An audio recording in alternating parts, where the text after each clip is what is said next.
ಮತ್ತಾಯನ ಶುಭ ಸಂದೇಶ 2ನೇ ಅಧ್ಯಾಯ 1-3. ಅರಸನಾದ ಹೆರೋದನ ದಿನಗಳಲ್ಲಿ ಯೂದಾಯ ಸೀಮೆಯ ಬೆತ್ಲೆಹೇಮ್ ಎಂಬ ಊರಲ್ಲಿ ಯೇಸು ಹುಟ್ಟಿದಾಗ ಮೂಡಣ ದೇಶದ ಜೋಯಿಸರು ಯೆರೂಸಲೇಮಿಗೆ ಬಂದು ಏನ್ ಹೇಳ್ತಾರೆ ನೋಡು. ಅರಸನಾದ ಹೆರೋದನ ದಿನಗಳಲ್ಲಿ ಅಂದ್ರೆ ಇಸ್ರಾಯೇಲರ ಆಡಳಿತ ಇಲ್ಲ, ಯಹೂದ ರಾಜರ ಆಡಳಿತ ಇಲ್ಲ. ಅಂತ ಸಮಯದಲ್ಲಿ ಏನಾಗುತ್ತೆ, ಬೆತ್ಲೆಹೇಮ್, ಯೂದಾಯ ಸೀಮೆಯ ಬೆತ್ಲೆಹೇಮ್ ಎಂಬ ಊರಲ್ಲಿ ಯೇಸು ಹುಟ್ಟಿದಾಗ ಅಂದ್ರೆ ಒಂದು ಚಿಕ್ಕ ಹಳ್ಳಿಯಲ್ಲಿ, ಚಿಕ್ಕ ನಗರದಲ್ಲಿ ಪ್ರಭು ಯೇಸುವಿನ ಜನನ. ಇಲ್ಲಿ ಸ್ಪಷ್ಟವಾಗಿ ತಿಳ್ಕೊಳ್ರಿ, ಪ್ರಭು ಯೇಸುವಿನ ಆಗಮನ ಪ್ರಾರಂಭ ಆದಂತಹ ಜಾಗ ಅಂದ್ರೆ ಬೆತ್ಲೆಹೇಮ್, ಅದು ಯೂದಾಯದಲ್ಲೇ ಅತಿ ಚಿಕ್ಕದಾದಂತಹ ನಗರ ಆಗಿತ್ತು ಎಂಬುದನ್ನ ತಿಳಿದುಕೊಳ್ಳ್ರಿ. ಅಲ್ಲಿ ಯೇಸು ಹುಟ್ಟಿದ ಸಮಯದಲ್ಲಿ ಏನಾಗುತ್ತೆ, ಮೂಡಣ ದೇಶದಿಂದ ಜೋಯಿಸರು ಯೆರೂಸಲೇಮಿಗೆ ಬಂದು ಎಂಬುದಾಗಿ ಬರೆಯಲ್ಪಡ್ತದೆ.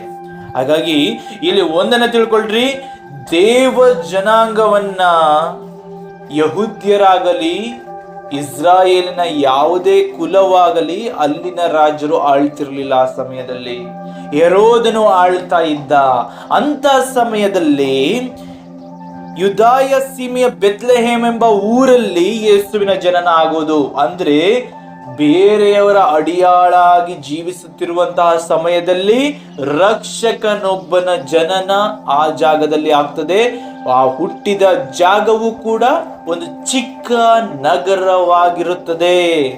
ಹಾಗೆಯೇ ನಾವು ತಿಳ್ಕೊಳ್ಬೇಕಾಗಿರೋದು, ನನ್ನಲ್ಲಿರುವ ಅಂದ್ರೆ ಈ ಲೋಕವು ಯಾವಾಗ ದುಷ್ಟತ್ವದಲ್ಲಿ ಕತ್ತಲೆಯಲ್ಲಿ ನೆರಳಾಡ್ತಾ ಇತ್ತೋ ಆಗ ಬೆಳಕಿನ ಜನನ ಆಗಿದ್ದು. ನಾವು ಪ್ರಾರಂಭಕ್ಕೆ ಹೋದಾಗ, ಆದಿಕಾಂಡದ ಪ್ರಾರಂಭಕ್ಕೆ ಹೋದಾಗ ನಮಗೆ ಒಂದು ಸ್ಪಷ್ಟವಾಗಿ ತಿಳಿಸಲ್ಪಡುತ್ತದೆ, ಅಲ್ಲಿ ಕತ್ತಲಿತ್ತು. ಭೂಮಿ ಏನಿತ್ತೋ, ಭೂಮಿಯಲ್ಲಿ ಮೊದಲು ಏನಿದ್ದು ಕತ್ತಲೆ ಇದ್ದಿದ್ದು. ಆದರೆ ದೇವರು ಬೆಳಕಾಗಲಿ ಎಂಬುದಾಗಿ ಮೊದಲ ಸೃಷ್ಟಿಯೇ ಬೆಳಕಾಗಲಿ. ದೇವರಿಂದ ಸೃಷ್ಟಿಸಲ್ಪಟ್ಟದ್ದು ಮೊದಲೇನು ಬೆಳಕಾಗಲಿ ಎಂಬುದಾಗಿ ಹೊರಡುತ್ತೆ. ಸೃಷ್ಟಿಯ ಪ್ರಾರಂಭವೇ ಬೆಳಕಾಗಲಿ ಎಂಬುದರ ಮೂಲಕ ಆಗುತ್ತೆ. ಹಾಗೆಯೇ ಈ ಒಂದು ನಿತ್ಯ ಜೀವದ ರಕ್ಷಣೆಯ ಮಾರ್ಗದ ಪ್ರಾರಂಭವು ಬೆಳಕಾಗಲಿ ಎಂಬುದರಿಂದಲೇ ನಡೀತಾ ಇದೆ. ಇದಕ್ಕೆ ಮೂಲವಾದ ಒಂದು ವಿಚಾರವಿದೆ. ಇಲ್ಲಿ ಏನು ಗೊತ್ತಾ, ಇಲ್ಲಿ ಜೋಯಿಸರು 3 ಜನ ಜೋಯಿಸರು ಬರ್ತಾರೆ. ಅವ್ರು ಯಾವ ಕಡೆಯಿಂದ ಬರ್ತಾರೆ ಎಂಬುದಾಗಿ ಹೇಳ್ತಾರೆ. ಮೂಡಣ ಅಂದ್ರೆ ಪೂರ್ವ, ಸೂರ್ಯ ಉದಯಿಸುವ ಒಂದು ದಿಕ್ಕನ್ನ ಯಾವ ದಿಕ್ಕು ಎಂಬುದಾಗಿ ಹೇಳಲಾಗ್ತದೆ. ಪೂರ್ವ ದಿಕ್ಕು ಅಂದ್ರೆ ಸೂರ್ಯನ ಉದಯ, ಅಂದ್ರೆ ಅಲ್ಲಿ ಕರ್ತನ ಒಡೆತನದ ಸೂರ್ಯ ಉದಯಿಸಿದ್ದ. ಆ ಸೂರ್ಯ ಯಾರು? ಪ್ರಭು ಯೇಸು ಕ್ರಿಸ್ತರು. ಕರ್ತನ ಒಡೆತನದಲ್ಲಿ ಒಂದು ರಾಜ್ಯ ಭಾರ ಅಲ್ಲಿ ಸ್ಥಾಪಿತ ಆಗ್ತಾ ಇದೆ. ಹೊಸ ಒಡಂಬಡಿಕೆ ಆಗಮನ ಆಗ್ತಾ ಇದೆ ಮತ್ತು ದಾವೀದನಿಗೆ ನೀಡಿದಂತಹ ಆ ವಾಗ್ದಾನ ನೆರವೇರ್ತಾ ಇದೆ. ಆ ಸೂರ್ಯನ ಆಗಮನ ಆಯಿತು, ಅದು ಚಿಕ್ಕ ನಗರದಿಂದ ಆಯಿತು ಎಂಬುದಾಗಿ ಹೇಳಲಾಗ್ತಾ ಇದೆ. ಹಾಗಾದರೆ ನಾವುಗಳು, ನಮ್ಮ ಬದುಕು ಅಲ್ಪರಾದ ನಮ್ಮಲ್ಲಿಯೇ ಕರ್ತನ ಕಾರ್ಯ ಅತಿ ಉನ್ನತವಾಗಿ ಜರುಗುವಂಥದ್ದು ಆಗಿರ್ತದೆ ಎಂಬುದನ್ನು ನಾವು ತಿಳ್ಕೊಳ್ಬೇಕು. ಒಂದನ್ನು ತಿಳ್ಕೊಳ್ರಿ, ಯಾವಾಗ ಇಸ್ರಾಯೇಲರು ತಾವು ಹೆಚ್ಚಿನವರು ಎಂಬುದಾಗಿ ಅಹಂಕಾರ ಪಟ್ಟರು, ಆಗ ಅವರು ಏನಾಗ್ತಾರೆ, ಬೇರೆಯವರ ಅಡಿಯಾಳಾಗ್ತಾರೆ. ಇಲ್ಲಿ ಹೆಚ್ಚಿನದರಲ್ಲಿ ದೇವರ ಕಾರ್ಯ ಜರುಗಲ್ಲ, ಅಲ್ಪದರಲ್ಲಿಯೇ ದೇವರ ಕಾರ್ಯ ಜರುಗುತ್ತೆ. ಗೊತ್ತಿದೆಯಲ್ವಾ, 300 ಜನರನ್ನ ತಕ್ಕೊಂಡು ಹೋದಾಗ ದೇವರು ತಮ್ಮ ಭುಜಬಲದ ಮೂಲಕ ರಕ್ಷಣೆಯನ್ನ ಒದಗಿಸಿಕೊಟ್ರು ಎಂಬುದನ್ನು ನಾವು ವಾಕ್ಯಗಳ ಮೂಲಕ ತಿಳ್ಕೊಂಡಿದ್ದೀವಿ. ಇದನ್ನ ಮರಿಬಾರದು. ಅಂದ್ರೆ ದೇವರು ನೀನು ಅತ್ಯಧಿಕವಾಗಿ ನಿನ್ನನ್ನು ತಗ್ಗಿಸಿಕೊಂಡಿದ್ದೆ, ಆದರೆ ನಿನ್ನಲ್ಲಿ ದೇವರ ಕಾರ್ಯ ಜರುಗಲು ಪ್ರಾರಂಭವಾಗ್ತದೆ. ಯೇಸುವಿನ ಜನನ ಆಗಿದ್ದು ಯೂದಾಯ ಸೀಮೆಯ ಬೆತ್ಲೆಹೇಮ್ ಎಂಬ ನಗರದಲ್ಲಿ. ಆ ಬೆತ್ಲೆಹೇಮ್ ನಗರ ತುಂಬ ಚಿಕ್ಕ ಪಟ್ಟಣವಾಗಿತ್ತು ಎಂಬುದನ್ನು ಮರಿಬೇಡಿ. ಹಾಗೆಯೇ ನನ್ನಲ್ಲಿ ಕ್ರಿಸ್ತನ ಒಂದು ಕಾರ್ಯದ ಪ್ರಾರಂಭವಾಗಬೇಕು ಅಂದರೆ ನಾನು ಕೂಡ ಅಲ್ಪನಾಗಿರಬೇಕು. ಪ್ರಭು ಯೇಸುವಿನ ಮಾತು ಇಷ್ಟೇ, ಇಲ್ಲಿ ಯಾರು ಕಡೆಯವರೋ ಅಲ್ಲಿ ಅವರೇ ಮೊದಲಿಗರಾಗಿರ್ತಾರೆ, ಅಲ್ಲಿ ಅವರೇ ಶ್ರೇಷ್ಠರು. ಅಂದ್ರೆ ಇದು ಸ್ಪಷ್ಟವಾಗಿ ತಿಳ್ಕೊಡ್ರಿ, ದೇವರ ದೃಷ್ಟಿಕೋನದಲ್ಲಿ ನಾವು ಕಾಣಿಸ್ಕೊಳ್ಬೇಕು ಅಂದ್ರೆ ಈ ಲೋಕದಲ್ಲಿ ನಾವು ಅಲ್ಪರೇ ಆಗಿರಬೇಕಾಗುತ್ತೆ. ಪ್ರಭು ಯೇಸು ಕ್ರಿಸ್ತರು ಸೇವೆ ಮಾಡಿಸಿಕೊಳ್ಳಲು ಅಲ್ಲ, ಸೇವೆ ಮಾಡಲು ಬಂದೆನು ಎಂಬುದಾಗಿ ಹೇಳ್ತಾರೆ ಅಲ್ವಾ. ಹಾಗೆ ಅವರು ಹೇಳ್ತಾರೆ, ನಾನು ಕಡೆಯವನಾಗಿಯೇ, ನೀವು ಕಡೆಯವರಾಗಿಯೇ ಇರಬೇಕು. ನಾನು ಹೇಗೆ ನಿಮ್ಮ ಪಾದಗಳನ್ನು ತೊಳೆದಿದ್ದೇನೋ ನೀವು ಕೂಡ ಇನ್ನೊಬ್ಬರ ಪಾದವನ್ನು ತೊಳೆಯುವ ಹಂಗಿನಲ್ಲಿದ್ದೀರಿ ಎನ್ನುವ ಮಾತನ್ನ ಪ್ರಭು ಯೇಸು ಹೇಳ್ತಾರೆ. ಇದರ ಮೂಲಕ ತಿಳಿಸಿದ್ದೇನು, ತಗ್ಗಿಸಿರಿ, ನಿಮ್ಮನ್ನ ನೀವು ತಗ್ಗಿಸಿಕೊಳ್ಳಿರಿ, ನಿಮ್ಮನ್ನ ನೀವು ಹೆಚ್ಚಿಸಿಕೊಳ್ಬೇಡ್ರಿ. ಯಾಕೆಂದ್ರೆ ನನ್ನ ಮಾರ್ಗ ಇದೇ ರೀತಿಯಲ್ಲಿ ಇಕ್ಕಟ್ಟಾಗಿರುವುದು, ಇಲ್ಲಿ ತಗ್ಗಿಸಿಕೊಂಡೇ ಬರಬೇಕು. ತಲೆ ಎತ್ತಿಕೊಂಡು ಬರುವವನು ನನ್ನ ಮಾರ್ಗದ ಮೂಲಕ ಬರುವುದಕ್ಕೆ ಸಾಧ್ಯವಿಲ್ಲ ಎಂಬುದನ್ನ ಈ ವಾಕ್ಯಗಳ ಮೂಲಕ ತಿಳಿಯಪಡಿಸ್ತಾರೆ. ಹಾಗಾಗಿ ಇಂದು ಯಾರು ತನ್ನನ್ನು ತಾನು ತಗ್ಗಿಸಿಕೊಳ್ತಾರೋ, ಯಾರು ವಿಧೇಯರಾಗ್ತಾರೋ, ಯಾರು ಸಂಪೂರ್ಣವಾಗಿ ಕರ್ತನು ತನ್ನಲ್ಲಿ ಕಾರ್ಯ ಮಾಡಲು ನಾನತ್ವವನ್ನ ಬಿಟ್ಟು, ಅಹಂಕಾರವನ್ನ ಬಿಟ್ಟು ವಿಧೇಯತ್ವಕ್ಕೆ ತಮ್ಮನ್ನು ಒಪ್ಪಿಸಿಕೊಡ್ತಾರೋ ಅವರಲ್ಲಿ ಕ್ರಿಸ್ತನ ಕಾರ್ಯ ಪ್ರಾರಂಭವಾಗ್ತದೆ ಎಂಬುದನ್ನು ನಾವು ತಿಳ್ಕೊಳ್ಬೇಕು. ಈ ವಾಕ್ಯವೇ ನಮಗೆ ಮೊದಲು ಒಂದು ಸತ್ಯಾಂಶವನ್ನು ತಿಳಿಯಪಡಿಸ್ತಾ ಇದೆ. ತಗ್ಗಿಸಿಕೋ, ಅಲ್ಪನಾಗು, ಏಕೆಂದರೆ ನಿನ್ನಲ್ಲಿರುವ ಪ್ರತಿಯೊಂದು ದೇವರಿಂದಲೇ ಕೊಡಲ್ಪಟ್ಟದ್ದು, ನೀನು ಯಾವುದನ್ನು ಕೂಡ ಸಂಪಾದಿಸಿಲ್ಲ, ನೀನು ಎಲ್ಲವೂ ದೇವರು ಕೊಟ್ಟದ್ದರಲ್ಲಿ ಜೀವಿಸುವವನಾಗಿದ್ದಿ. ನಿನ್ನ ಸ್ಥಾನಮಾನವನ್ನು ಅರಿತುಕೋ ಎಂಬುದಾಗಿ ವಾಕ್ಯಕಾರ ನೀಡುತ್ತದೆ. ಹಾಗಾಗಿ ನಾವೆಲ್ಲರೂ ಮೊದಲು ಏನು ಮಾಡಬೇಕಾಗಿದೆ, ನನ್ನ ಸ್ಥಾನಮಾನವನ್ನು ನಾನು ತಿಳ್ಕೊಳ್ಬೇಕಾಗಿದೆ.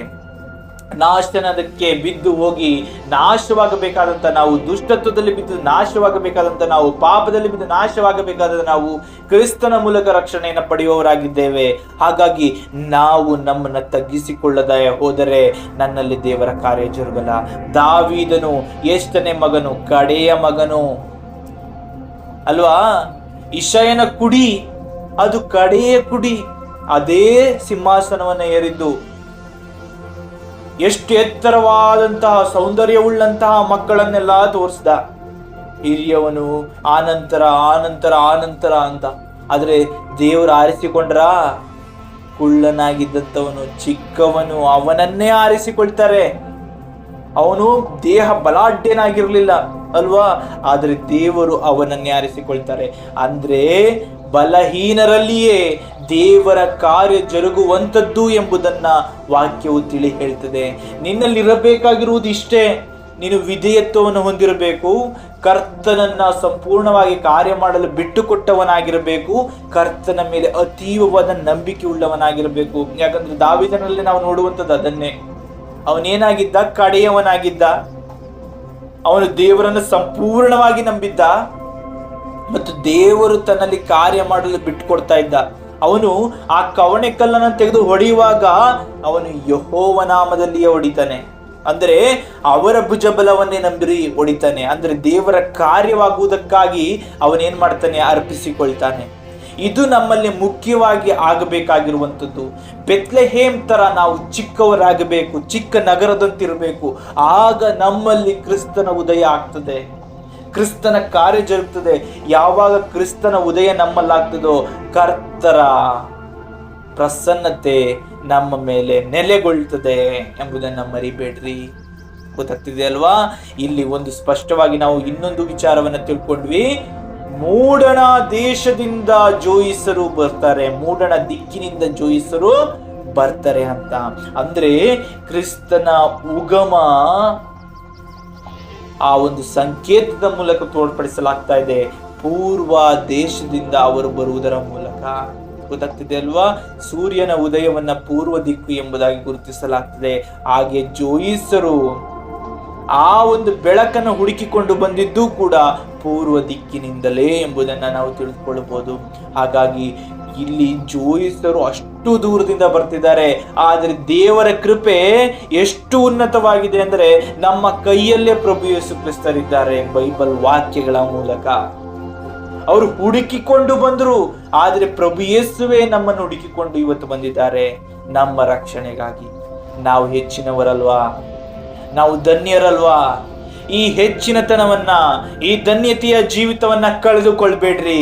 ನಿಮ್ಮನ್ನ ನೀವು ಹಿಗ್ಗಿಸಿಕೊಳ್ಳುವುದರ ಮೂಲಕ, ನಾನು ಎಂಬ ಅಹಂಕಾರದ ಮೂಲಕ ನಿಮ್ಮಲ್ಲಿ ನಾನು ಮಾಡ್ತಾ ಇದ್ದೀನಿ, ನನ್ನ ಆಲೋಚನೆಯಿಂದ ನಾನು ಇಷ್ಟು ಎತ್ತರಕ್ಕೆ ಬಂದೆ, ನನ್ನ ಕಾರ್ಯಗಳಿಂದ ನಾನು ಯಶಸ್ಸನ್ನ ಪಡಿತಾ ಇದ್ದೀನಿ, ನಾನು ಮಾಡಿದ್ರಿಂದ ನಾನು ಈ ಸ್ಥಾನದಲ್ಲಿದ್ದೇನೆ ಎಂಬುದನ್ನ ಫಸ್ಟ್ ನಿಮ್ಮಿಂದ ತೆಗೆದುಹಾಕಿರಿ. ಯಾಕೆಂದ್ರೆ ಯಾವುದೇ ಕಾರ್ಯದಿಂದ ನಾವು ಇಲ್ಲಿರೋಲ್ಲ. ಗೊತ್ತಾಗ್ತಿದೆ ಅಲ್ವಾ? ದೇವರ ಒಂದು ಆಲೋಚನೆಯು ನಿನ್ನನ್ನು ಏನ್ ಮಾಡ್ಬೋದು? ಸಂಪೂರ್ಣವಾಗಿ ನೆಲಕಚ್ಚುವಂತೆ ಮಾಡ್ಬೋದು. ನೆಬೂಕದ್ನೆಚ್ಚರನನ್ನ ಒಂದು ಸಾರಿ ನೋಡ್ರಿ, ಅತಿ ಉನ್ನತವಾದ ಶ್ರೇಷ್ಠ ರಾಜನು ಅವನು ಏನಾಗ್ತಾನೆ? ಹುಲ್ಲನ್ನು ತಿನ್ನುವನಂತೆ, ಹಸು ಹುಲ್ಲನ್ನ ತಿನ್ನೋ ತರ ಅವನು ತಿನ್ನೋಂತಹ ಸ್ಥಿತಿ ಬರ್ತದೆ. ಅಂದ್ರೆ ದೇವರ ಒಂದು ಕಾರ್ಯ ನಿನ್ನ ಎಷ್ಟೋ ದೊಡ್ಡ ಉನ್ನತಿಯನ್ನು ಕೂಡ ತಲೆ ಬಾಗಿಸುವಂತೆ ಮಾಡುವಷ್ಟು ಸಾಮರ್ಥ್ಯ ಇದೆ. ಮತ್ತೆ ಆ ಸ್ಥಾನವನ್ನು ಅವನಿಗೆ ಯಾರು ಕೊಡ್ತಾರೆ? ದೇವರೇ ಕೊಡ್ತಾರೆ. ನೆಬೂಕದ್ನೆಚ್ಚರನಿಗೆ ಮತ್ತೆ ಆ ಅರಸತನವನ್ನ ಮತ್ತೆ ದೇವರೇ ಅವನಿಗೆ ಕೊಡ್ತಾರೆ. ಇದನ್ನ ತಿಳ್ಕೊಳ್ರಿ. ಅಂದ್ರೆ ಆ ವಾಕ್ಯದ ಮೂಲಕ, ಆ ನೆಬೂಕದ್ನೆಚ್ಚರನ ವಿಚಾರದ ಮೂಲಕ ಒಂದನ್ನು ತಿಳಿಯಪಡಿಸ್ತಾರೆ. ಉನ್ನತಿಯು ಅವನತಿಯು ನನ್ನ ಕೈಯಲ್ಲಿದೆ. ದೇವರ ವಾಕ್ಯ ಒಂದು ಕಡೆ ಹೇಳುತ್ತೆ, ನಾನು ಅಧಿಕಾರಿಗಳ ಅಧಿಕಾರಿ, ನಾನೇ ಸರ್ವಾಧಿಕಾರಿ ಎಂಬುದಾಗಿ ಸೇನಾಧೀಶ್ವರನಾದ ಕರ್ತರು ನುಡಿಯುವುದನ್ನ ನಾವು ಓದ್ತೇವೆ. ಹಾಗಾದರೆ ಅಧಿಕಾರಗಳ ಮೇಲೆಲ್ಲ ಅಧಿಕಾರಿ ಯಾರು? ಹಾಗಾದ್ರೆ ನಾನು ಮಾಡದೆ, ನಾನು ಹೆಚ್ಚಿನವನು, ನನ್ನ ಮಾತೆ ನಡಿಬೇಕು ಎಂಬುದಾಗಿ ಇವತ್ತು ಹಿಗ್ತಾ ಇದ್ದೀರಾ? ದಯಮಾಡಿ ನಿಮ್ಮನ್ನ ತಗ್ಗಿಸಿಕೊಳ್ಳ್ರಿ. ಹಿಗ್ಗಿದವರನ್ನೆಲ್ಲವನ್ನ ದೇವರು ಏನ್ ಮಾಡಿದ್ರು? ನೆಲ ಸಮ ಮಾಡಿಬಿಟ್ರು. ಎಷ್ಟ ದೊಡ್ಡ ದೊಡ್ಡ ರಾಜರುಗಳನ್ನೇ ಹೊಡೆದು ಉರುಳಿಸ್ಬಿಟ್ರು. ಐಗುಪ್ತ ದೇಶದವರನ್ನ ಸೋಲಿಸೋ ಸಾಮರ್ಥ್ಯ ಅಂದಿನ ದಿನದಲ್ಲಿ ಯಾರ ಕೈಯಲ್ಲಿ ಇರಲಿಲ್ಲ. ಅವನು ಅಶ್ವ ಸೈನ್ಯವನ್ನು ಇಟ್ಕೊಂಡಿರ್ತಾನೆ, ಆನೆಗಳನ್ನ ತಕೊಂಡು ಬರ್ತಾನೆ, ರಥಾಶ್ವಗಳನ್ನ ತಕೊಂಡು ಬರ್ತಾನೆ. ಆದ್ರೆ ದೇವರು ಗೋಡೆಯಂತೆ ಕಟ್ಟಿದ್ದಂತಹ ತನ್ನ ಕೆಂಪು ಸಮುದ್ರವೆಂಬಂತಹ ದೊಡ್ಡ ಸೈನ್ಯವನ್ನ ವಿರೋಧಿಸಿ ನಿಲ್ಲೋದಿಕ್ಕೆ ಆಯ್ತಾ? ಇಸ್ರಾಯೇಲರು ಯುದ್ಧ ಮಾಡ್ಬಿಟ್ಟಿದ್ರ? ಇಲ್ಲ. ಅವರ ಹಿಂದೆ ಓಡಿ ಬರ್ತಾ ಇದ್ರೆ ಈ ಒಂದು ಐಗುಪ್ತ ದೇಶದ ಒಂದು ಸೈನ್ಯ ಇಸ್ರಾಯೇಲರು ಹೆದರ್ಕೊಂಡು ಓಡ್ತಾ ಇದ್ರು. ಆದರೆ ಅವರಿಗೆ ಬಲವಾಗಿ ನಿಂತಿದ್ದು ಸೇನಾಧೀಶ್ವರನಾದ ಕರ್ತರು. ಅವರನ್ನು ರಕ್ಷಿಸಲು ಮುಂಬಲವಾಗಿ ನಿಂತಿದ್ದು ಸೇನಾಧೀಶ್ವರನಾದ ಕರ್ತರು. ಅವರ ಒಂದು ಕಾರ್ಯ ಇವತ್ತಿಗೂ ನಮ್ಮನ್ನ ಆಶ್ಚರ್ಯ ಚಕಿತರನ್ನಾಗಿಸುವಂತೆ ಮಾಡುತ್ತೆ. ಒಂದು ಸಮುದ್ರ ಇಬ್ಬಾಗವಾಗಿ ಒಣ ನೆಲ ಸಿಗ್ತದೆ ಅಂದ್ರೆ ಅರ್ಥೈಸಿಕೊಳ್ಳ್ರಿ. ಇವತ್ತು ಒಂದು ಕೆರೆಯಲ್ಲಿ ನೀರು ಬತ್ತಿ ಹೋಗಿರುತ್ತೆ, ಹೋಗಿದಾಕ್ಷಣ ನೀವು ನಡ್ಕೊಂಡು ಹೋದ್ರೆ ಅದು ಕೆಸರಿನಿಂದ ಕೂಡಿರ್ತದೆ, ನಿಮ್ಮ ಕಾಲಿಡಕ್ಕಾಗುತ್ತಾ ಅಲ್ಲಿ? ಆದ್ರೆ ಸಮುದ್ರ ಒಣಗಿದ ನೆಲವನ್ನ ನಾವು ನೋಡ್ತೀವಿ. ಅಲ್ಲಿ ಆ ಒಣಗಿದ ನೆಲದ ಮೇಲೆ ಇಸ್ರಾಯೇಲ್ ಜನಾಂಗ ನಡೆದುಕೊಂಡು ಹೋಗಿದ್ದನ್ನ ನೋಡ್ತೀವಿ ಅಲ್ವಾ? ಅದು ನನ್ನ ದೇವರ ಕಾರ್ಯ. ಯಾರು ಊಹಿಸಲಾರದನ್ನ ಮಾಡುವಾತರು ನನ್ನ ದೇವರು. ಗೊತ್ತಾಗ್ತಿದೆ ಅಲ್ವಾ? ಅಂದ್ರೆ ನಾನೇ ದೊಡ್ಡ ಅರಸ. ದೇವರಿಗೂ ಕೂಡ ತಲೆ ಬಾಗಿರ್ಲಿಲ್ಲ ಅರಸ.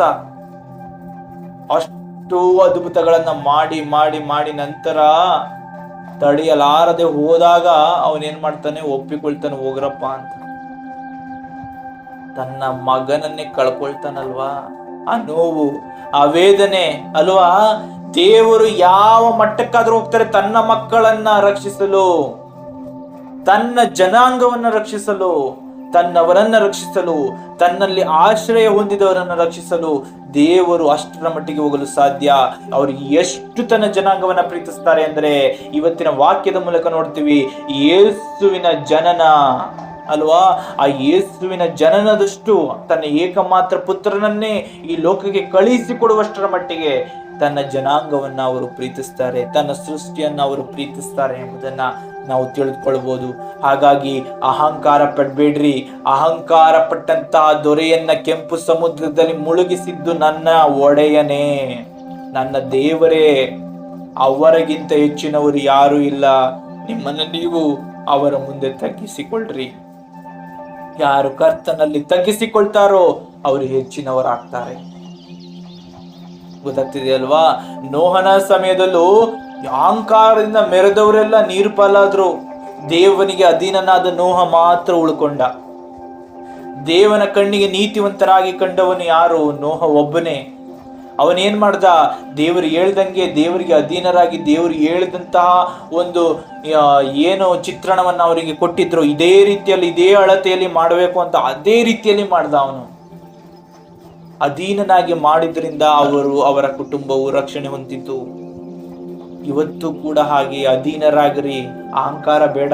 ಅಹಂಕಾರ ಪಟ್ಟವರೆಲ್ಲ ನೀರು ಪಾಲಾಗಿದ್ರು ನೋಹನ ಕಾಲದಲ್ಲಿ. ಗೊತ್ತಾಗ್ತಿದೆ ಅಲ್ವಾ? ಇಲ್ಲೂ ಕೂಡ ಇಲ್ಲಿ ನಾವು ನೋಡ್ತೀವಿ, ಐಗುಪ್ತ ದೇಶದಿಂದ ಬಂದ ದೊಡ್ಡ ಸೈನ್ಯವೂ ಕೆಂಪು ಸಮುದ್ರದ ಪಾಲಾಗ್ಬಿಡ್ತು. ಅಹಂಕಾರ ಪಡ್ಬೇಡ್ರಿ. ನೆಬೂಕದ್ನೆಚ್ಚರನು ಹುಲ್ಲು ತಿನ್ನಂಗಾದ. ಅಹಂಕಾರ ಪಡ್ಬೇಡ್ರಿ. ಅಹಂಕಾರವು ನಿಮ್ಮನ್ನೇನು ಮಾಡ್ತದೆ? ನಿಮ್ಮನ್ನೇ ನುಂಗುತ್ತದೆ, ನಿಮ್ಮನ್ನೇ ನಶಿಸುವಂತೆ ಮಾಡ್ತದೆ. ಆದರೆ ದೇವರ ಭುಜ ಬಲವನ್ನ ಅರಿತುಕೊಂಡು ಆಶ್ರಯವನ್ನ ಹೊಂದಿಕೊಳ್ಳ್ರಿ. ಅದು ನಿಮ್ಮನ್ನ ರಕ್ಷಿಸಿ ಉನ್ನತಿಗೆ ತರ್ತದೆ. ಗೊತ್ತಾಗ್ತಿದೆ ಅಲ್ವಾ? ಹಾಗಾಗಿ ನಾವು ಬೆತ್ಲೆಹೇಮ್ ನಗರದಂತೆ ಚಿಕ್ಕವರಾಗೋಣ. ನಾವು ತಲೆ ತಗ್ಗಿಸಿಕೊಳ್ಳೋಣ. ನಮ್ಮಲ್ಲಿಯೇ ಯೇಸುವಿನ ಕಾರ್ಯ ಜರುಗೋದಿಕ್ಕೆ ಆಗ ಪ್ರಾರಂಭವಾಗ್ತದೆ. ನನ್ನ ತಗ್ಗುವಿಕೆ ಇಲ್ಲದೆ, ನನ್ನ ಅರ್ಪಣೆ ಇಲ್ಲದೆ ದೇವರು ನನ್ನಲ್ಲಿ ಕಾರ್ಯ ಮಾಡಲಿ ಅಂದ್ರೆ ಅದು ಸಾಧ್ಯವಿಲ್ಲ. ಮತ್ತೆ ಇನ್ನೊಂದನ್ನ ತಿಳ್ಕೊಳ್ರಿ, ಇವತ್ತಿನವರೆಗೂ ಲೋಕದಲ್ಲಿ ಮನುಷ್ಯರು ಏನೇನೋ ಸೃಷ್ಟಿಸಿದ್ರು, ಏನೇನೋ ಮಾಡ್ತಾ ಇದ್ದಾರೆ. ಆದರೆ ಅವ್ರು ಮಾಡಿದ್ದೆಲ್ಲವೂ ಕೂಡ ನಿತ್ಯಕ್ಕೂ ಉಳಿಯುವಂಥದ್ದನ್ನ ಮಾಡೋದಕ್ಕೆ ಸಾಧ್ಯವಾಗಿಲ್ಲ. ಇವತ್ತಿಗೂ ದೇವರ ಕಾರ್ಯವೇ ನಿತ್ಯಕ್ಕೂ ಉಳಿದಿರುವಂಥದ್ದು ಎಂಬುದನ್ನ ಮರೆಯಬೇಡ್ರಿ. ಹಾಗೇನೆ ನಾನು ನಾನು ನಾನು ಅಂತ ಏನಾದ್ರೂ ಮಾಡಕ್ ಹೋಗ್ತಾ ಇದ್ದೀರಾ, ಅದ್ಯಾವುದೂ ಉಳಿಯೋದಿಲ್ಲ.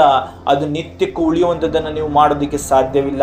ನಾನು ಮುಂದಿನ ಒಂದು ಜೀವಿತಕ್ಕಾಗಿ ಕೂಡಿಸಿಟ್ಕೊಳ್ತಾ ಇದ್ದೀನ ಮಗನೇ, ನೀನು ನಾಳೆಗಾಗಿ ಕೂಡಿಸಿಟ್ಕೊಳ್ತಾ ಇದ್ದೀಯಾ? ಪ್ರಭು ಯೇಸು ಕ್ರಿಸ್ತರು ಅದರ ಬಗ್ಗೆನೂ ಒಂದು ಸಾಮಿತಿ ಹೇಳ್ತಾರೆ.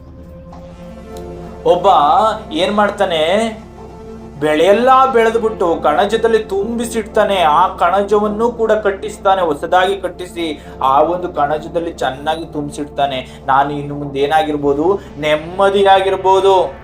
ಇದರಲ್ಲಿ ನಾನು ಏನ್ ಮಾಡ್ಬೋದು? ನೆಮ್ಮದಿಯಾಗಿ ಜೀವಿಸ್ಬೋದು ಅಂತ ಯೋಚಿಸ್ತಾನೆ. ಆದರೆ ಅದೇ ಅವನಿಗೆ ಕೊನೆಯ ರಾತ್ರಿ ಆಗಿರ್ತದೆ ಅಂತ ಪ್ರಭು ಯೇಸು ಒಂದು ಚಿಕ್ಕ ಸಾಮ್ಯವನ್ನ ಹೇಳ್ತಾರೆ. ಅದರ ಮೂಲಕ ಏನಂತ ಹೇಳಿದ್ರು, ನಮಗೆ ಏನಂತ ಅರ್ಥವನ್ನ ಹೇಳ್ತಾ ಇದ್ದಾರೆ? ಮಗನೇ, ನಾಳೆ ಬಗ್ಗೆ ಯೋಚನೆ ಮಾಡ್ತಿದೀಯಾ? ನಾಳೆ ನಿನ್ನದಲ್ಲ. ಹಾಗಾದ್ರೆ ನನ್ನದು ಯಾವುದು? ನಾನು ಕೊಟ್ಟ ಈ ಕ್ಷಣ ನಿನ್ನದು. ದೇವರು ಏನನ್ನ ಕೊಟ್ಟಿದ್ದಾರೆ? ನನಗೆ ಈ ಕ್ಷಣ ಕೊಟ್ಟಿದ್ದಾರೆ. ಈ ಕ್ಷಣವನ್ನ ಅರಿತುಕೋ. ಈ ಕ್ಷಣ ಕೊಟ್ಟಾತನಿಗೆ ಅಧೀನನಾಗು. ಈ ಕ್ಷಣ ಕೊಟ್ಟಾತನೇ ನಿನ್ನನ್ನು ಉದ್ಧರಿಸ್ತಾನೆ. ಗೊತ್ತಾಗ್ತಿದೆ ಅಲ್ವಾ? ಹಾಗಾಗಿ ನಾವೆಲ್ಲರೂ ಬೆತ್ಲೆಹೇಮ್ ನಗರದಂತೆ ಪುಟ್ಟ ನಗರವಾಗೋಣ. ಆಗ ನಮ್ಮ ಈ ಜೀವಿತವು ಕೂಡ, ಇವತ್ತು ನಾವೆಲ್ಲರೂ ಇಡೀ ಲೋಕಕ್ಕೆ ಗೊತ್ತು ಏನಂತ, ಯೇಸು ಕ್ರಿಸ್ತರು ಜನಿಸಿದ್ದು ಜುದಾಯದ ಬೆತ್ಲೆಹೇಮಿನಲ್ಲಿಯೇ ಅಂತ. ಬೆತ್ಲೆಹೇಮ್ ಏನಾಗಿತ್ತು? ಒಂದು ಚಿಕ್ಕ ನಗರ ಆಗಿತ್ತು. ಇವತ್ತು ಎಲ್ಲರ ಬಾಯಿಯಲ್ಲಿ ಇದೆ ಬೆತ್ಲೆಹೇಮ್, ಹೆಸರುವಾಸಿಯಾಗಿದೆ ಬೆತ್ಲೆಹೇಮ್.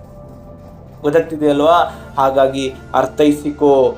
ನೀನು ಚಿಕ್ಕವನಾದಷ್ಟು ದೇವರ ಕಾರ್ಯ ನಿನ್ನಲ್ಲೇ ದೊಡ್ಡದಾಗಿ ನಡೀತದೆ. ಎಷ್ಟರ ಮಟ್ಟಿಗೆ ಅಂದ್ರೆ, ಬೆತ್ಲೆಹೇಮ್ ನಗರ ಅದು ಪುಟ್ಟ ನಗರ ಆಗಿತ್ತು. ಯಾರ ಹೆಸರಲ್ಲಿ ಇರ್ತಿತ್ತೋ ಇಲ್ವೋ ಗೊತ್ತಿಲ್ಲ, ಯಾರ ಬಾಯಲ್ಲಿ ಆ ಬೆತ್ಲೆಹೇಮ್ ಎಂಬಂತ ಹೆಸರು ಬರ್ತಿತ್ತೋ ಗೊತ್ತಿಲ್ಲ. ಆದ್ರೆ ಇವತ್ತಿನ ದಿನ ಕ್ರಿಸ್ತನನ್ನ ಅರಿತ ಪ್ರತಿಯೊಬ್ಬರಲ್ಲಿಯೂ ಕೂಡ ಈ ಬೆತ್ಲೆಹೇಮ್ ಎನ್ನುವಂತ ಹೆಸರು ಗೊತ್ತು ಅವರೆಲ್ಲರಿಗೂ. ಇದು ದೇವರು ಮಾಡಿದ ಕಾರ್ಯ. ಹಾಗೆಯೇ ಇವತ್ತು ನನ್ನನ್ನ ನಾನು ತಗ್ಗಿಸಿಕೊಂಡಿದ್ದೆ ಆದರೆ, ನನ್ನನ್ನ ನಾನು ಅಧೀನಪಡಿಸಿದ್ದೆ ಆದರೆ, ದೇವರ ಕಾರ್ಯವು ಎಷ್ಟರ ಮಟ್ಟಿಗೆ ನನ್ನಲ್ಲಿ ಜರುಗುತ್ತದೆ ಎಂದರೆ, ನೀನು ಊಹಿಸಲಾರದಷ್ಟು ಮಟ್ಟಿಗೆ ನಿನ್ನಲ್ಲಿ ಕಾರ್ಯ ಮಾಡ್ತದೆ. ನಿನ್ನನ್ನು ಅಷ್ಟು ಉನ್ನತಕ್ಕೆ ತಕ್ಕೊಂಡು ಹೋಗ್ತದೆ. ಯಾಕಂದರೆ ದೇವರ ಕಾರ್ಯವನ್ನು ಯಾರು ಕೂಡ ಊಹಿಸಲು ಅಸಾಧ್ಯ.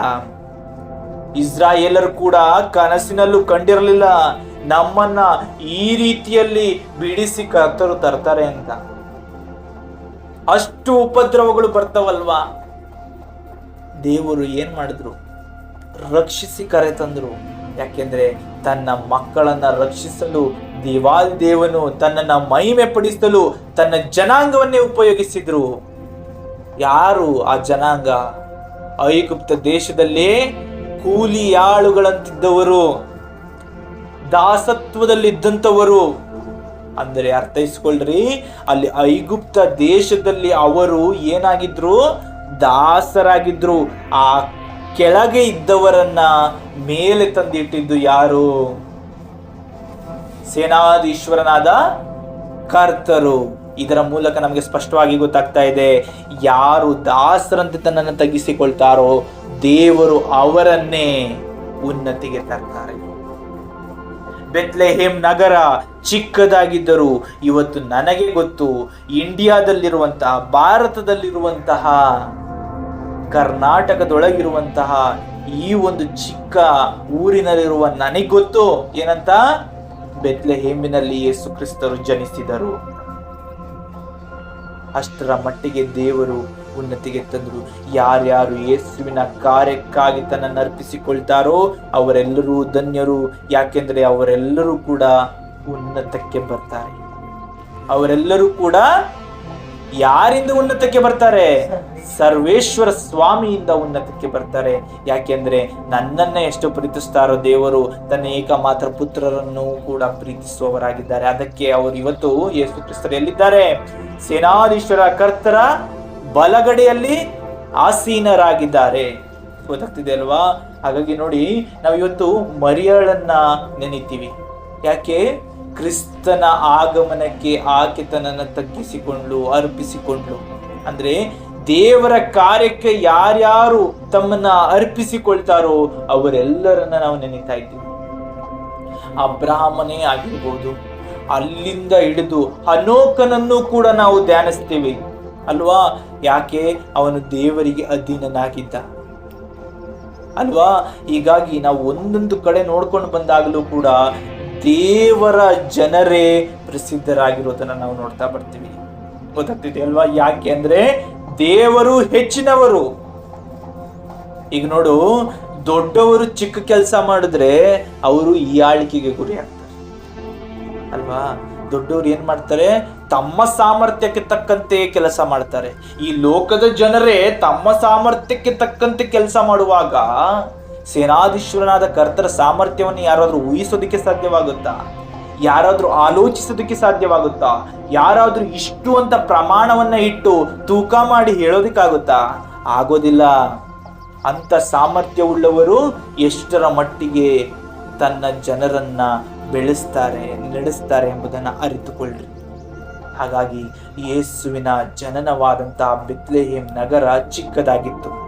ದೇವರ ಕಾರ್ಯ ನಡೆಯುವಂತ ವ್ಯಕ್ತಿತ್ವವು ತನ್ನನ್ನು ತಗ್ಗಿಸಿಕೊಂಡು ದಾಸನಂತೆ ಅಧೀನನಾಗಿದ್ದೆ. ಆದರೆ ಅವರನ್ನು ದೇವರೇ ಉನ್ನತಿಗೆ ತರ್ತಾರೆ ಎಂಬುದನ್ನ ಈ ವಾಕ್ಯದ ಮೂಲಕ ನಾವು ತಿಳಿದುಕೊಳ್ಳಬಹುದಾಗಿದೆ. ಅವ್ರು ಏನ್ ಮಾಡಿದ್ರು? ಜೋಯಿಸರು ಮೂಡಣಾದೇಶದಿಂದ ಬಂದ್ರು. ಅಂದ್ರೆ ಪೂರ್ವ ಭಾಗದಿಂದ ಅವರು ಬರ್ತಾರೆ. ಅಂದ್ರೆ ಬೆಳಗುವ ಆ ನಕ್ಷತ್ರವನ್ನ, ಉದಯಿಸಿರುವಂತಹ ಆ ಯಹೂದ್ಯರ ಅರಸನನ್ನ ನೋಡೋದಕ್ಕೋಸ್ಕರ ಪೂರ್ವ ದಿಕ್ಕಿನಿಂದ ಅವರು ಏನ್ ಮಾಡ್ತಾರೆ? ಬರ್ತಾರೆ ಎಂಬುದನ್ನ ತಿಳಿಸುವುದರ ಮೂಲಕ ಈ ಲೋಕಕ್ಕೆ ಬೆಳಕು ಬಂತು ಎಂಬುದನ್ನ ಅವರು ತಿಳಿಯಪಡಿಸ್ತಾರೆ. ಈಗ ಅವರು ಬಂದು ಏನ್ ಮಾಡಿದ್ರು? ಯಹೂದ್ಯರ ಅರಸನಾಗಿ ಹುಟ್ಟಿದವನು ಎಲ್ಲಿದ್ದಾನೆ? ಆತನನ್ನು ಸೂಚಿಸುವ ನಕ್ಷತ್ರವನ್ನು ನಾವು ಮೂಡಣ ದೇಶದಲ್ಲಿ ಕಂಡು ಆತನಿಗೆ ಅಡ್ಡ ಬೀಳುವುದಕ್ಕೆ ಬಂದೆವು ಅಂದರು. ಅಂದ್ರೆ ಇಲ್ಲಿ ಯೇಸು ಕ್ರಿಸ್ತರು ಜನಿಸಿದ್ದನ್ನ ಅವರಿಗೆ ತಿಳಿಯಪಡಿಸಲು ಅವರು ಏನ್ ಮಾಡಿದ್ರು? ಮೂಡಣ ದೇಶದಲ್ಲಿ ಅವರು ಕಂಡ ನಕ್ಷತ್ರವನ್ನು ಗುರುತಾಗಿಸಿಕೊಂಡು ಬರ್ತಾರೆ. ಗೊತ್ತಾಗ್ತಿದೆ ಅಲ್ವಾ? ಅಂದ್ರೆ ಇಲ್ಲಿ ಸ್ಪಷ್ಟವಾಗಿ ತಿಳ್ಕೊಳ್ರಿ, ಜೋಯಿಸತನ ಅವತ್ತಿಗೂ ಕೂಡ ಇತ್ತು. ಅವರು ಕೂಡ ನಕ್ಷತ್ರವನ್ನ ನೋಡಿ ಏನನ್ನ ತಿಳ್ಕೊಂಡ್ರು? ಬರಬೇಕಾದ ಲೋಕೋದ್ಧಾರಕನನ್ನ ತಿಳಿದುಕೊಂಡ್ರು. ಗೊತ್ತಾಗ್ತಿದೆ ಅಲ್ವಾ?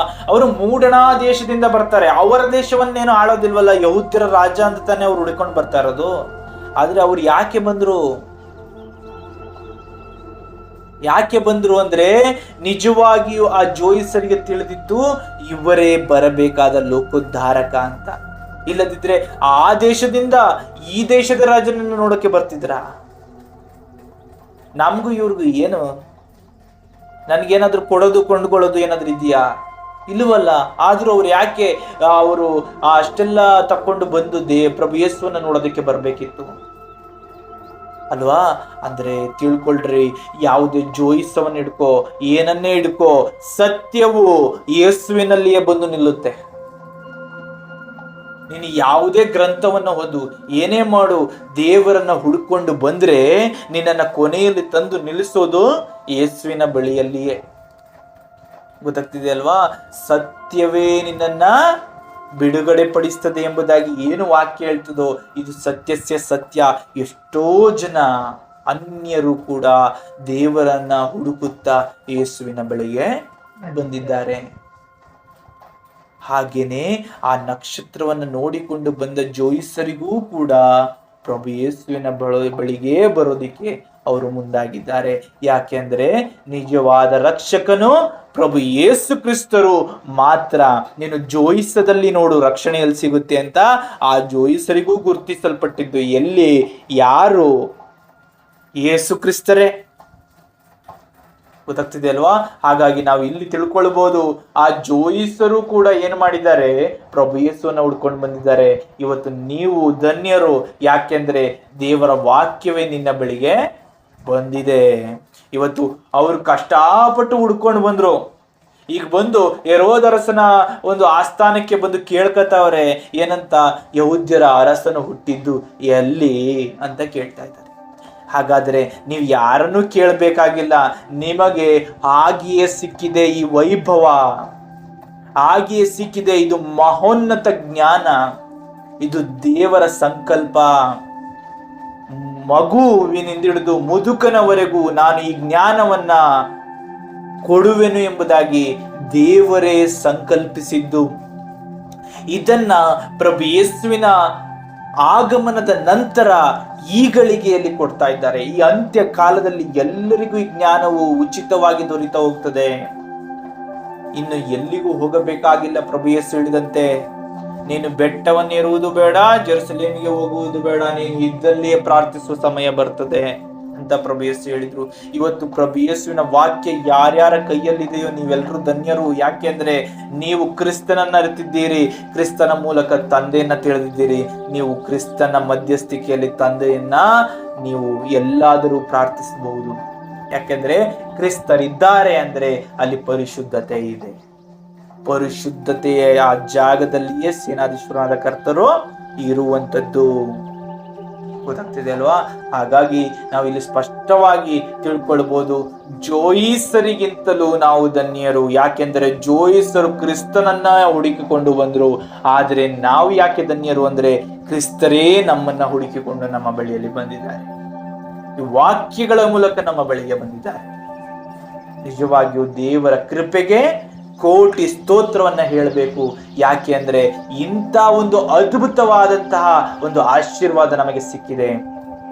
ನಾವು ದೇವರನ್ನ ವಾಕ್ಯದ ಮೂಲಕ ಸ್ವೀಕರಿಸ್ತಾ ಇದ್ದೀವಿ. ಈ ವಾಕ್ಯವು ನಮ್ಮಲ್ಲಿ ಜೀವಂತವಾಗಿ ಕಾರ್ಯ ಮಾಡುವಂತ ವಾಕ್ಯವನ್ನ ದೇವರು ಕೊಟ್ಟಿದ್ದಾರೆ. ಆ ಜೀವಂತವಾದ ವಾಕ್ಯವೇ ಪ್ರಭು ಯೇಸು ಕ್ರಿಸ್ತರು. ಹಾಗಾಗಿ ಈ ವಾಕ್ಯವು ನನ್ನಲ್ಲಿ ನೆಲೆಯಾಗಬೇಕು ಅಂದ್ರೆ, ಈ ವಾಕ್ಯವನ್ನು ನನ್ನಲ್ಲಿ ಕಾರ್ಯ ಮಾಡಬೇಕು ಅಂದ್ರೆ, ಈ ವಾಕ್ಯವು ನನ್ನನ್ನ ಕರ್ತನಲ್ಲಿ ನೆಲೆಗೊಳಿಸಬೇಕು ಅಂದ್ರೆ ನೀವು ಒಂದನ್ನ ಮಾಡಬೇಕು. ಬೆತ್ಲೆಹೇಮ್ ತರ ನಿಮ್ಮನ್ನ ನೀವು ಚಿಕ್ಕವರಾಗಿಸಿಕೊಳ್ಳಲೇಬೇಕು. ಆಗ ಈ ವಾಕ್ಯವು ನಿಮ್ಮಲ್ಲಿ ನೆಲೆಯಾಗ್ತದೆ. ಈ ವಾಕ್ಯವು ನಿಮ್ಮಲ್ಲಿ ಕಾರ್ಯ ಮಾಡ್ತದೆ. ಈ ವಾಕ್ಯವು ನಿಮ್ಮನ್ನ ಕರ್ತನಲ್ಲಿ ಐಕ್ಯಗೊಳಿಸ್ತದೆ. ಗೊತ್ತಾಗ್ತಿದೆ ಅಲ್ವಾ? ಮುಂದಕ್ಕೇನಾಗುತ್ತೆ? ಇವರೇನೋ ಬಂದು ಈಗ ಕೇಳಿದ್ರು, ಈಗ ಅಸತ್ಯತೆಗಳಿಂದ ಕೂಡಿದಂತ ಪ್ರಪಂಚ, ಕತ್ತಲಿನಿಂದ ಕೂಡಿದಂತ ಪ್ರಪಂಚ ಹೇಗೆ ಈ ಒಂದು ವಿಚಾರವನ್ನ ಸ್ವೀಕರಿಸ್ತದೆ ನೋಡೋಣ. ಇದನ್ನು ಕೇಳಿ ಅರಸನಾದ ಹೆರೋದನು ಅವನ ಕೂಡ ಯೆರೂಸಲೇಮಿನವರೆಲ್ಲರೂ ಕಳವಳಪಟ್ಟರು. ಅರಸನಾದ ಹೆರೋದನಿಗೆ ಭಯ ಆಯ್ತದಂತೆ. ಯಾಕೆ? ನನ್ನ ರಾಜ್ಯ, ನನ್ನ ಒಂದು ರಾಜದಂಡ ಹೋಗ್ಬಿಡುತ್ತಲ್ಲಪ್ಪ, ಇನ್ನೊಬ್ಬ ರಾಜ ಯಾರು ಉಟ್ಕೊಂಡಿದ್ದು ಅಂತ ಅವನಿಗೆ ಭಯ ಹುಟ್ಟಿತು. ಇಲ್ಲಿ ಒಂದನ್ನು ಸ್ಪಷ್ಟವಾಗಿ ತಿಳ್ಕೊಳ್ರಿ, ಲೋಕದ ಅಧಿಕಾರಿಗಳಿಗೆ ಭಯ ಹುಟ್ಟಬಹುದೇನೋ, ಪರಲೋಕದ ಅಧಿಕಾರಿಗೆ ಭಯ ಹುಟ್ಟಲ್ಲ. ಯಾಕೆಂದ್ರೆ ಅವರ ಸಿಂಹಾಸನ ಸ್ಥಿರ.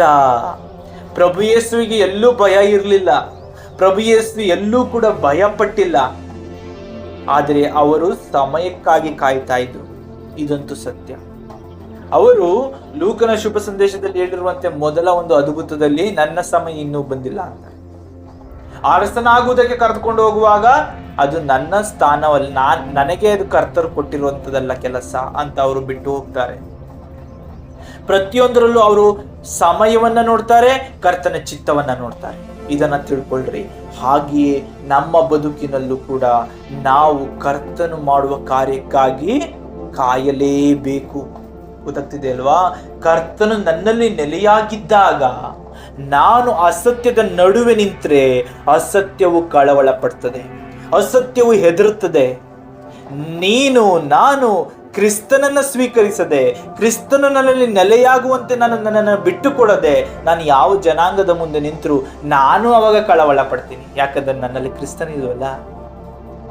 ಹಾಗಾಗಿ ನೀನು ಧೈರ್ಯವಾಗಿ ಎಲ್ಲರ ಮುಂದೆ ನಿಲ್ಲಬೇಕು ಅಂದ್ರೆ, ನೀನು ಧೈರ್ಯವಾಗಿ ನಿನ್ನ ಜೀವಿತವನ್ನ ನಡೆಸಬೇಕು ಅಂದ್ರೆ ನಿನ್ನಲ್ಲಿ ಕ್ರಿಸ್ತನು ಇರಲೇಬೇಕು. ನಿನ್ನಲ್ಲಿ ಕ್ರಿಸ್ತರು ನೆಲೆಯಾದಾಗ ಮಾತ್ರ ನಿನ್ನನ್ನು ನೋಡಿ ಇನ್ನೊಬ್ರು ಕಳವಳ ಪಡ್ತಾರೆ, ಹೆದರುತ್ತಾರೆ. ಇಲ್ಲದಿದ್ರೆ ನೀನು ಕ್ರಿಸ್ತನು ನಿನ್ನಲ್ಲಿ ಇಲ್ಲದಿದ್ರೆ ನೀನು ಅವರನ್ನ ನೋಡಿ ಹೆದರಬೇಕಾಗ್ತದೆ. ಇದನ್ನ ತಿಳಿದುಕೋ. ಗೊತ್ತಾಗ್ತಿದೆ ಅಲ್ವಾ? ಈಗ ನೋಡು, ಸತ್ಯವನ್ನು ಹೊತ್ತು ತಂದವರು ಯಾರು? 3 ಜನ ಜೋಯಿಸರು. ಎಷ್ಟು ಜನ ಬಂದಿದ್ದಾರೆ? ಏನನ್ನ ಹೊತ್ತು ತಂದಿದ್ದಾರೆ? ಸತ್ಯವನ್ನ. ಆ ಸತ್ಯವನ್ನ ಎಲ್ಲಿ ಹೇಳಿದ್ರು? ದೊಡ್ಡ ಸಭೆ ಇದೆ ಅಲ್ಲಿ. ಆ ದೊಡ್ಡ ಸಭೆ ಅಂತ ಹೇಗೆ ನಾವು ಗುರುತಿಸಬಹುದು ಅಂದ್ರೆ, ಅಲ್ಲಿ ಯಾರ್ಯಾರಿದ್ದಾರೆ ಅಂತ ಬರೆಯಲ್ಪಟ್ಟಿದೆ. ಅರಸನಾದ ಹೆರೋದನು ಇದ್ದಾನೆ, ಯೆರೂಸಲೇಮಿನವರೆಲ್ಲರೂ ಇದ್ದಾರೆ. ಅಂದ್ರೆ ಅಲ್ಲಿ ಏನಾಗಿದೆ? ಸಭೆ, ದೊಡ್ಡ ಸಭೆಯೇ ಇದೆ. ಆ ಜಾಗಕ್ಕೆ ಬಂದಿದ್ದು ಎಷ್ಟು ಜನ? 3 ಜನ. ಏನನ್ನ ಹೊತ್ತು ತಂದ್ರು? ಸತ್ಯ ಸಂದೇಶವನ್ನ ಹೊತ್ತು ತಂದ್ರು. ಏನಾಯ್ತು ಅಲ್ಲಿ? ಕಳವಳ ಉಂಟಾಯ್ತು. ಯಾರ್ಯಾರಲ್ಲಿ? ಅರಸನಲ್ಲಿ. ಅಂದ್ರೆ ಅರಸನು ಏನು? ಆ ಒಂದು ದೇಶದ ಶ್ರೇಷ್ಠನು ಅವನೇ. ಅವನು ಅರಸ, ಅವನು ಕಳವಳ ಪಡ್ತಾ ಇದ್ದಾನೆ. ಜೊತೆಗೆ ಆ ಒಂದು ಪ್ರದೇಶದ ಜನರೂ ಕೂಡ ಕಳವಳ ಪಡ್ತಾ ಇದ್ದಾರೆ. ಯಾಕೆಂದ್ರೆ ಸತ್ಯವು ಅಸತ್ಯಕ್ಕಿಂತ ಶಕ್ತಿಶಾಲಿ. ಅದಕ್ಕೆ ಪ್ರಭು ಯೇಸು ಹೇಳುವಂಥದ್ದು, ಸತ್ಯವೇ ನಿಮ್ಮನ್ನ ಬಿಡುಗಡೆ ಪಡಿಸ್ತದೆ.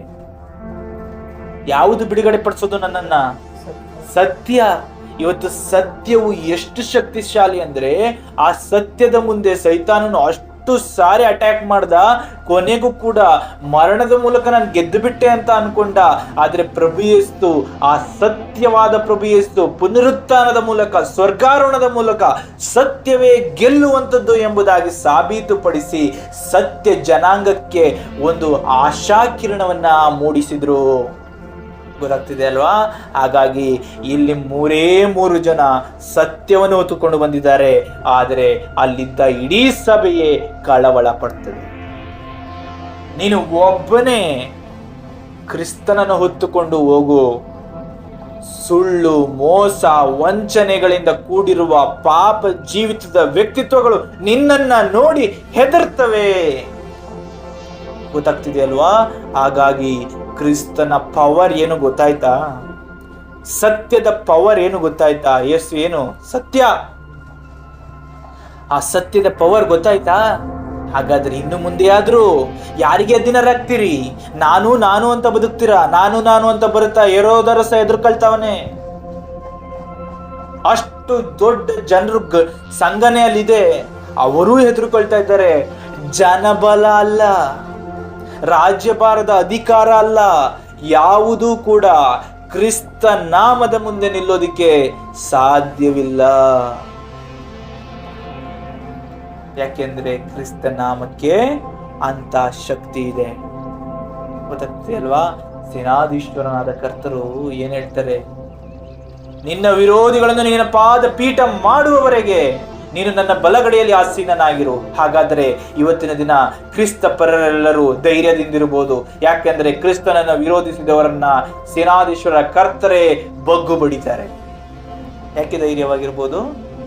ಅಸತ್ಯವನ್ನ ಸೇನಾಧೀಶ್ವರದ ಕರ್ತರು ಬಗ್ಗು ಬಡಿತಾರೆ. ಮೋಸವನ್ನ ಸೇನಾಧೀಶ್ವರ ಕರ್ತರು ಬಗ್ಗು ಬಡಿತಾರೆ. ಯಾಕೆಂದ್ರೆ ಅದು ಯೇಸು ಕ್ರಿಸ್ತರ ವಿರೋಧಿ. ಸುಳ್ಳು. ಸತ್ಯ ಅಂದ್ರೆ ಪ್ರಭು ಯೇಸು. ಪ್ರಭು ಯೇಸುವಿನ ವಿರೋಧಿ ಯಾರು? ಸುಳ್ಳು. ಮೋಸ ಕ್ರಿಸ್ತನ ವಿರೋಧಿ, ಅಸತ್ಯ ಕ್ರಿಸ್ತನ ವಿರೋಧಿ, ಒಳಸಂಚು ಕ್ರಿಸ್ತನ ವಿರೋಧಿ. ಗೊತ್ತಾಗ್ತಿದೆ ಅಲ್ವಾ? ಇವನ್ನೆಲ್ಲ ಯಾರು ಹೊತ್ಕೊಂಡು ಬರ್ತಾರೋ ಅವರನ್ನ ನೋಡಿ ನೀವು ಎದುರು ಬೇಡ್ರಿ. 100 ಜನ ಸೇರ್ಕೊಂಡು ನನ್ನ ಮೇಲೆ ಪಿತೂರಿ ನಡೆಸ್ತಾ ಇದ್ದಾರೆ, ನೀನ್ ಎದುರು ಬೇಡ. ಯಾಕಂದ್ರೆ ನೀನು ಕ್ರಿಸ್ತನನ್ನ ಹೊತ್ತುಕೊಂಡಿದ್ದಿ, ಕ್ರಿಸ್ತನನ್ನ ಧರಿಸಿಕೊಂಡಿದ್ದಿ, ಕ್ರಿಸ್ತನವನಾಗಿದ್ದಿ. ನಿನ್ನ ಪರವಾಗಿ ಸೇನಾಧೀಶ್ವರನ ಕರ್ತರ ಹಸ್ತ ನಿಲ್ತದೆ, ಹೆದರಬೇಡ. ಗೊತ್ತಾಗ್ತಿದೆ ಅಲ್ವಾ? ಹಾಗಾಗಿ ಅಲ್ಲಿ ಕಳವಳ ಪಟ್ಟಿದ್ದು ದೊರೆ ಅರಸ ಅಂತ ಏಳಿಸ್ಕೊಂಡವನು ಎದುರುಕೊಂಡ. ಅಷ್ಟು ದೊಡ್ಡ ಜನ ಸಂತೆಯೇ ಎದುರುಕೊಳ್ತು ಆ ಒಂದು ಸತ್ಯಕ್ಕೆ. ಯೇಸುವಿನ ಆಗಮನ ಆಗಿದೆ ಅಂತ ತಿಳಿದ ತಕ್ಷಣ ಹೆದರಿಕೆ ಉಂಟಾಯ್ತು, ಕಳವಳ ಉಂಟಾಯ್ತು. ಆದರೆ ಹೆದರಿಕೆ 3 ಜನ ಸತ್ಯವನ್ನ ಹೊತ್ತು ತಂದ ಜೋಯಿಸರಲ್ಲಿ ಇರಲಿಲ್ಲ. ಹೊತ್ತುಕೊಂಡು ನೀನು ಕ್ರಿಸ್ತನನ್ನು ಹೊತ್ತುಕೊಂಡು ನಡೆಯುವ ನಿನ್ನಲ್ಲಿ ಭಯ ಇರೋದಿಲ್ಲ, ಅಧೈರ್ಯ ಇರೋದಿಲ್ಲ, ಕಳವಳ ಇರೋದಿಲ್ಲ, ಚಂಚಲತೆ ಇರೋದಿಲ್ಲ. ನಿನ್ನಲ್ಲಿ ಧೈರ್ಯ ಇರ್ತದೆ. ಯಾಕೆ ಅಂದ್ರೆ ನಿನ್ನಲ್ಲಿ ಯೇಸು ಕ್ರಿಸ್ತರು ಇರ್ತಾರೆ. ಹಾಗಾದ್ರೆ ಇಂದು ನಾವು ತೀರ್ಮಾನ ಮಾಡೋಣ. ನಾನು ನಾನು ನಾನು ಎಂಬುದಾಗಿ ಮೆರೆದು ಜೀವಿಸ್ಬೇಕಾ, ಅಥವಾ ನನ್ನ ಒಡೆಯನಿಗೆ ಅಧೀನನಾಗಿ ಜೀವಿಸ್ಬೇಕಾ ಅಂತ ಇವತ್ತು ಯೋಚನೆ ಮಾಡೋದಕ್ಕೆ ಪ್ರಾರಂಭ ಮಾಡೋಣ. ಜೊತೆಗೆ ನಿರ್ಧಾರಕ್ಕೆ ಬರೋಣ. ಯಾಕೆಂದ್ರೆ ನಾನು ಎಂಬ ಅಧಿಕಾರದಲ್ಲಿ ಜೀವಿಸಿದ ಹೆರೋದನ್ನು ಎದುರ್ಕೊಳ್ತಾ ಇದ್ದಾನೆ. ದೊಡ್ಡ ಶಕ್ತಿ ತರ ಇರುವಂತಹ ಅಷ್ಟೂ ಜನರು ಕೂಡ ಎದುರುತ್ತಾ ಇದ್ದಾರೆ. ಆದ್ರೆ ಸತ್ಯವನ್ನ ಒತ್ತು ತಂದಂತಹ ಜೋಯಿಸರು ಎದುರಲಿಲ್ಲ. ಜೋಯಿಸರು ಕೊನೆಗೆ ಹೋಗಿ ಯಾರ ಮುಂದೆ ಮಂಡಿ ಊರ್ತಾರೆ? ಯೇಸು ಕ್ರಿಸ್ತರ ಮುಂದೆ ಮಂಡಿ ಊರ್ತಾರಲ್ವಾ? ಅವರಿಗೆ ತಂದದ್ದನ್ನೆಲ್ಲವನ್ನ ಅರ್ಪಿಸ್ತಾರೆ ಅಲ್ವಾ? ಅಂದ್ರೆ ಅವ್ರು ಯಾರಿಗೆ ಅಧೀನರಾಗಿದ್ರು? ಯಾರನ್ನ ನೋಡಬೇಕೆಂಬುದಾಗಿ ಹಂಬಲಿಸಿದ್ರು? ಯೇಸು ಕ್ರಿಸ್ತರನ್ನ. ನಾನಿವತ್ತು ಅದೇ ಅಧೀನತ್ವಕ್ಕೆ ಒಳಪಡಬೇಕು. ನಾನಿವತ್ತು ಅಧೀನನಾಗಬೇಕು. ನಾನಿವತ್ತು ಆ ಸತ್ಯವನ್ನ, ಈ ವಾಕ್ಯವನ್ನ ನನ್ನಲ್ಲಿ ನನ್ನ ಜೀವಿತದಲ್ಲಿ ಜೀವಂತವಾಗಿರಿಸಿಕೊಳ್ಳಲು ಈ ವಾಕ್ಯಗಳನ್ನ ಓದಿ ಸ್ವೀಕರಿಸಬೇಕು, ನಂಬಬೇಕು. ಈ ವಾಕ್ಯವನ್ನ ನನ್ನ ಜೀವಿತದಲ್ಲಿ ಇದು ಕೈಗೊಂಡು ನಡೆಯಲು ಶ್ರಮಿಸಬೇಕು. ಆಗ ನನ್ನಲ್ಲಿ ಯಾರು ನೆಲೆಯಾಗಿರ್ತಾರೆ? ಯೇಸು ಕ್ರಿಸ್ತರು. ಯೇಸು ಕ್ರಿಸ್ತರು ನನ್ನಲ್ಲಿ ನೆಲೆಯಾಗಿದ್ದಾರೆ ಅಂದ್ರೆ ನನ್ನ ಬಲ ಯಾರು? ಸೇನಾಧೀಶ್ವರನ ಕರ್ತರೇ. ಅವರ ಹಸ್ತ ನನ್ನೊಂದಿಗೆ ಇರ್ತದೆ. ಆಗ ನಾನು ಎಲ್ಲೇ ಹೋದರೂ ನನ್ನಲ್ಲಿ ಭಯ ಇರೋದಿಲ್ಲ. ನಾನು ಎಲ್ಲೇ ಹೋದರೂ ನಾನು ಕಳವಳ ಪಡೋದಿಲ್ಲ. ನಾನು ಎಲ್ಲೇ ಹೋದರೂ ನಾನು ಅಧೈರ್ಯಕ್ಕೆ ಒಳಗಾಗೋದಿಲ್ಲ. ಯಾಕೆ ಅಂದರೆ ನನ್ನೊಂದಿಗೆ ಸೇನಾಧೀಶ್ವರನಾದ ಕರ್ತರ ಹಸ್ತ ಜೊತೆಯಾಗಿ ಇರ್ತದೆ. ನನ್ನೊಳಗೆ ಕ್ರಿಸ್ತರು ನೆಲೆಯಾಗಿ ಇರ್ತಾರೆ. ಹಾಗಾಗಿ ನನ್ನ ದೇವರಿಗೆ ನಾವು ಅಧೀನರಾಗೋಣ. ಅಹಂಕಾರ ಬೇಡ, ನಾನತ್ವ ಬೇಡ, ಅಧಿಕಾರದಲ್ಲಿದ್ದೇನೆಂಬಂತ ಅಹಂ ಬೇಡ. ಇವತ್ತಿನ ದಿನ ಇರುವ ಸ್ಥಿತಿಗತಿಗಾಗಿ ನೀವು ದುರಾಂಕಾರದಿಂದ ಜೀವಿಸಬೇಡ್ರಿ. ಯಾಕೆಂದ್ರೆ ಎಲ್ಲ ಅಧಿಕಾರವೂ ಕೂಡ ಹೆದರಿಕೆ ಪಡ್ತದೆ. ಯಾರ ನಾಮದಲ್ಲಿ? ಯೇಸುವಿನ ನಾಮದಲ್ಲಿ ಈ ಸತ್ಯವನ್ನ ಅರಿತು ಜೀವಿಸೋಣ. ಆಮೇನ್. ಪ್ರೀತಿ ಸ್ವರೂಪನಾದ ತಂದೆಯೇ, ಹೌದು ಸ್ವಾಮಿ, ನಿಮ್ಮ ಜನನವು ಆಗಿದ್ದು ಒಂದು ಚಿಕ್ಕ ನಗರದಲ್ಲಿ ಸ್ವಾಮಿ. ಆ ಚಿಕ್ಕ ನಗರದಂತೆ ನಾವು ಕೂಡ ನಮ್ಮನ್ನು ತಗ್ಗಿಸಿಕೊಂಡು ನಿಮ್ಮ ಆಗಮನಕ್ಕಾಗಿ ಸಿದ್ಧತೆ ಮಾಡಲು ನನ್ನನ್ನ ಸಂಪೂರ್ಣನಾಗಿ ಶಿಕ್ಷಿತರನ್ನಾಗಿಸಿರಿ ಸ್ವಾಮಿ. ನಮ್ಮ ಬದುಕು ನಿಮ್ಮ ಆಗಮನಕ್ಕಾಗಿ ಸಂಪೂರ್ಣ ಸಿದ್ಧತೆಯನ್ನ ಮಾಡುತ್ತಾ ನಮ್ಮನ್ನೇ ನಾವು ತಗ್ಗಿಸಿಕೊಳ್ಳಲು ನಮ್ಮನ್ನ ಸಂಪೂರ್ಣವಾಗಿ ಪವಿತ್ರಾತ್ಮರ ಶಿಕ್ಷಣದ ಮೂಲಕ, ಪ್ರೋತ್ಸಾಹದ ಮೂಲಕ, ಏನು ಮಾಡಬೇಕು, ಏನು ಹೇಳಬೇಕು ಎನ್ನುವಂತ ವಿಚಾರಗಳ ಮೂಲಕ ನಮ್ಮಲ್ಲಿ ತುಂಬಿಸಿರಿ ಸ್ವಾಮಿ. ಜೊತೆಗೆ ಸತ್ಯವನ್ನ ಹೊತ್ತು ತಂದ ಜೋಯಿಸರನ್ನ ನೋಡಿ ಆ ಅಧಿಕಾರದಲ್ಲಿದ್ದ ಹೆರೋದ ಅರಸನೇ ನಡುಗಿದ, ಕಳವಳಪಟ್ಟ. ಅಷ್ಟು ಜನರು ಕಳವಳಪಟ್ಟರು. ಹೌದು ಸ್ವಾಮಿ, ಇದರ ಮೂಲಕ ಕ್ರಿಸ್ತನು ನೆಲೆಯಾಗಿರುವ ವ್ಯಕ್ತಿತ್ವಗಳು ಧೈರ್ಯದಿಂದಿರುತ್ತಾರೆ ಎಂಬುದನ್ನು ತಿಳಿಯಪಡಿಸಿದ್ದೀರಿ ಸ್ವಾಮಿ. ಹಾಗಾಗಿ ನಮ್ಮ ಜೀವಿತದಲ್ಲಿಯೂ ನಿಮ್ಮ ವಾಕ್ಯಗಳು ಕಾರ್ಯೋನ್ಮುಖಗೊಳ್ಳಲು, ನಮ್ಮಲ್ಲಿರುವ ದುಷ್ಟತ್ವಗಳು ನೀಗಲ್ಪಡಲು ದೇವ ನಮ್ಮ ಮನಸ್ಸುಗಳನ್ನ ಬದಲಾಯಿಸಿರಿ ದೇವ. ನಮ್ಮಲ್ಲಿರುವ ದುಷ್ಟತ್ವವನ್ನ ನಾವು ಬಿಟ್ಟು ಬಿಡಲು ಮನಸ್ಸು ಮಾಡಲು ನನ್ನಲ್ಲಿ ಸತ್ಯವನ್ನ ಬೆಳಗುವಂತೆ ಮಾಡಿರಿ. ಅಸತ್ಯವು ಯಾವುದು ಎಂಬುದನ್ನು ಅರಿತುಕೊಳ್ಳುವಂತೆ ಮಾಡಿರಿ. ಕರ್ತ ವಿರೋಧಿಯ ಗುಣಾಂಶಗಳು ಯಾವುದು ನನ್ನಲ್ಲಿದೆ ಎಂಬುದನ್ನ ಪರೀಕ್ಷಿಸಲು ನಮಗೆ ನೆರವಾಗಿರಿ. ನಮ್ಮಲ್ಲಿರುವಂತಹ ಕಲ್ಮಶಗಳನ್ನೆಲ್ಲ ತೊಲಗಿಸಿ ಬಿಟ್ಟು ಬಿಡಲು ನಮಗೆ ಸಹಾಯ ಮಾಡಿರಿ. ನಿಮ್ಮನ್ನೇ ನಾವು ನೆನೆದು ಜೀವಿಸುವಂತೆ ಅನುಗ್ರಹಿಸಿರಿ. ನೀವು ನಮ್ಮಲ್ಲಿ ನೆಲೆಯಾಗಲು ನಾವು ಸಿದ್ಧರಾಗುವಂತೆ ಅನುಗ್ರಹಿಸಿರಿ ಸ್ವಾಮಿ. ಎಂದೆಂದು ಜೀವಿಸುವಾತರಾಗಿರುವ ನಿಮ್ಮನ್ನ ಸದಾ ಕಾಲವು ಪ್ರಾರ್ಥಿಸುತ್ತೇವೆ. ಯುಗ ಯುಗಾಂತರಗಳಲ್ಲಿಯೂ ಜೀವಿಸಿ ಆಳುವ ಸೇನಾಧೀಶ್ವರನಾದ ಕರ್ತರೇ, ವಾಕ್ಯದಲ್ಲಿ ನೆಲೆಯಾಗಿ ನಿಮ್ಮ ಪುತ್ರರನ್ನು ನಿಮ್ಮ ಪುತ್ರರೇ ಎಂಬುದಾಗಿ ಸ್ವೀಕರಿಸಿ ಅವರ ಒಂದು ಆಗಮನಕ್ಕಾಗಿ ನಮ್ಮನ್ನು ಸಿದ್ಧತೆ ಮಾಡಿಕೊಂಡು ಅವರ ಆಗಮನದ ಮೂಲಕ ನಮ್ಮ ಜೀವಿತವು ನಿತ್ಯ ಜೀವದ ಒಂದು ಬುಗ್ಗೆಯಲ್ಲಿ ನೆಲೆಯಾಗುವಂತೆ ಅನುಗ್ರಹಿಸಿರಿ ಎಂಬುದಾಗಿ ಯೇಸು ಕ್ರಿಸ್ತರ ಮುಖಾಂತರ ನಿಮ್ಮನ್ನ ಬೇಡುತ್ತೇವೆ ತಂದೆಯೇ. ಆಮೇನ್.